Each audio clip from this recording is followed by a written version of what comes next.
BJP বা শুভেন্দু বলুন বা যেই বলুন, ওনারা বলেন যে হিন্দুদের টিকা নিয়ে বসে আছে। তো এই জগন্নাথ দেব তো আর হিন্দু ধর্মের বাইরে না। বাংলায় মমতা বন্দ্যোপাধ্যায় জগন্নাথ দেবকে এনেছেন, সেই জগন্নাথ দেবের মন্দির উদ্বোধন হবে।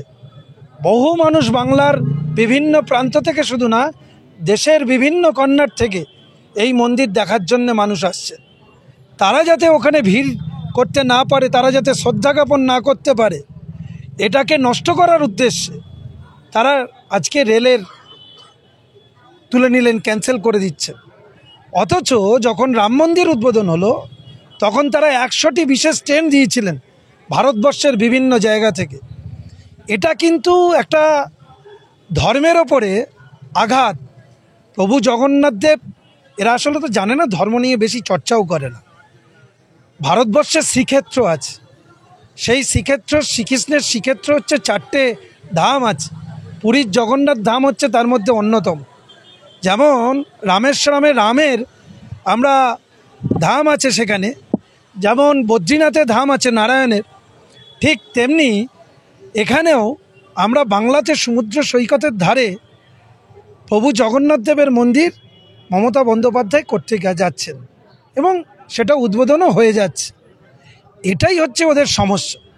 আপনারা শুভেন্দু অধিকারীকে জিজ্ঞেস করবেন, যখন এই প্রস্তাব নিয়েছিলেন মাননীয় মুখ্যমন্ত্রী মমতা বন্দ্যোপাধ্যায়, শুভেন্দু অধিকারী তখন দলে ছিলেন, তিনি তখন পূর্ণ সমর্থন জানিয়েছিলেন। আজকে উনি হিন্দু হিন্দু করে যে নাচানাচি লাফালাফি, আসলে মাথার তার কেটে গেছে, পুরো পাগল হয়ে গেছে, উন্মাদের মতন আচরণ করছে, কি করবে বুঝতে পারছে না। সেই কারণে এই সমস্ত নানা রকম ফন্দি ফিকির আঁটছেন, বাংলার মানুষকে বিভ্রান্ত করছেন, বিভাজন করছেন, সাম্প্রদায়িক সম্প্রীতি নষ্ট করছেন এবং বাংলার সমস্ত কিছু তারা ধ্বংস করে দিতে চাচ্ছেন। কৃষ্টি, কালচার, সংস্কৃতি সমস্ত কিছু ধ্বংস করে দিচ্ছেন। বাঙালিরা এই জিনিস মানবে না। ভারতবর্ষে যত আন্দোলন হয়েছে, সে স্বাধীনতা থেকে শুরু করে সে ধর্মীয় বিষয় বলুন, শ্রী চৈতন্যদেব মহাপ্রভু, আপনি দেখবেন পুরীর জগন্নাথ মন্দিরের সমুদ্র সৈকতের ধারে শ্রী চৈতন্যদেবের লীলাচলে মহাপ্রভুর তার স্ট্যাচু আছে। সেই স্ট্যাচু কিন্তু এমনি বানানো হয়নি, আগে বঙ্গ, বিহার আর উড়িষ্যা মিলে বঙ্গ ছিল। সেই জায়গা থেকে আজকে আমরা বাঙালিরা, আমরা যদি সমুদ্র সৈকতের ধারে একটা জগন্নাথ মন্দির করি, তাতে সমস্যা কোথায়? আর দিদিমণি করেনিটা কি? গঙ্গাসাগরের মেলা আপনি দেখুন, সেখানে কি সুন্দর করেছে। কিছুদিন আগে কালীঘাটের সতীপীঠ, সেখানে স্কাইওয়াক নির্মাণ করে উদ্বোধন করেছে। দক্ষিণেশ্বরে স্কাইওয়াক হয়েছে। বাংলায় যত সতীপীঠ আছে তার উন্নয়ন সংস্কার করেছেন। শিব মন্দির থেকে শুরু করে আমরাও আমাদের এলাকায় জনপ্রতিনিধি যারা আছে এবং আমরা যারা সংস্কারে বিশ্বাসী, তারা কিন্তু আমরা মন্দির থেকে শুরু করে সমস্ত ধর্মীয় প্রতিষ্ঠানের সংস্কারের দিকে মন আছে।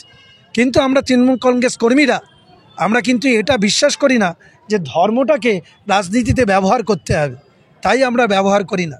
ওদের থেকে বেশি করে ধর্ম আমরা পালন করছি। কোথায় বসিরহাটে বলুন না, বিজেপির একটা মন্দির করেছে। আমরা প্রত্যেকটা ওয়ার্ডে ওয়ার্ডে মন্দির করছি। শ্মশানে কালী মায়ের মন্দির করেছি, এখন ইচ্ছা কালী মায়ের মন্দির হচ্ছে, আগে এরপরে শ্মশানের শিব মন্দির হবে। আমার ওয়ার্ডে আমরা 3-4টে মন্দির করেছি। আমাদের 23-এর তপন দক্ষিণেশ্বরের আদলে কালী মন্দির করেছে, আমাদের গোপালদা মন্দির করছে, আমাদের সুভাদিরা মন্দির করেছে, আমাদের জ্যোতিকাদিরা মন্দির করেছে 22-এ। সব জায়গাতে আমরা কিন্তু মন্দির নির্মাণ, পূজা আর্চা, অষ্টম প্রহর থেকে শুরু করে তারকেশ্বরে যাওয়ার গাড়ি থেকে শুরু করে আমরা কিন্তু একটা ধর্মের যে ভাবাবেগ মানুষের, তাতে কিন্তু সহযোগিতা করে থাকি। কিন্তু ধর্মকে আমরা রাজনীতিতে ব্যবহার করি না। এটাই আমাদের মূল ধর্ম, যে মানুষের সঙ্গে মিশতে হবে, মানুষকে ধর্ম করতে আগ্রহ প্রকাশ করতে হবে, তাদেরকে সাহায্য করতে হবে। কিন্তু ধর্মটাকে সামনে নিয়ে এসে বিভাজনের রাজনীতি আমরা করব না, বিভাজন চাই না। আমরা যেমন ঈদে উৎসব পালন করব, আমরা যেমন ইচ্ছা হবে মেচকাদের সঙ্গে গিয়ে, আমরা শাহানুরদের সঙ্গে গিয়ে যেমন ঐক্যবদ্ধভাবে তাদের ধর্মীয় অনুষ্ঠানে অংশগ্রহণ করব, তারাও দুর্গা উৎসবে এসে আমাদের অংশগ্রহণ করবে, এটাই বাংলার সম্প্রীতি, এটাই বাংলার সংস্কৃতি, এটাই বাংলার কালচার।